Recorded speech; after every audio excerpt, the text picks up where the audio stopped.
অনেক কষ্ট ভাবে থাকতেছি ভাইজান। আমরা 7-8 জন থাকি ভাই বাসায়। ঘরের উপরে ঘর কাঠের ঘর মাচা নিয়ে বানায় ওর উপরে থাকতেছি ভাই 5 জন 6 জন মিলে। অনেক কষ্টতে থাকি, অনেক কষ্ট।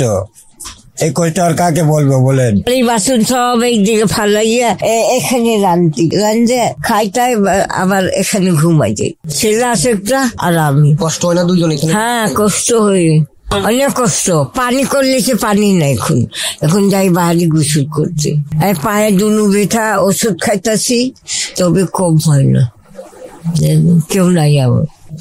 পাবলিক টয়লেটে যাই আমরা, ওদিকে যাই সবাই সিরিয়ালে থাকে দাঁড়ায় অসুবিধা হয়, মানে অনেকজন থাকে তো সব ভিড় লাগায় থাকে, এই জন্য কষ্ট হয় আর কি। ভোরবেলা গেলে পায় মানে 1-2 জন থাকে, তারপরে দেরি হলে মানে বেশি জন থাকে সিরিয়ালে। কেউ দাঁড়ায় থাকে, কেউ যায়। বাথরুমও তো আছে, মানে ওইদিকে নোংরা থাকে ওইদিকে নোংরা থাকে, কে যাবে কোন দিকে যাবে সব এক জায়গায় যায়।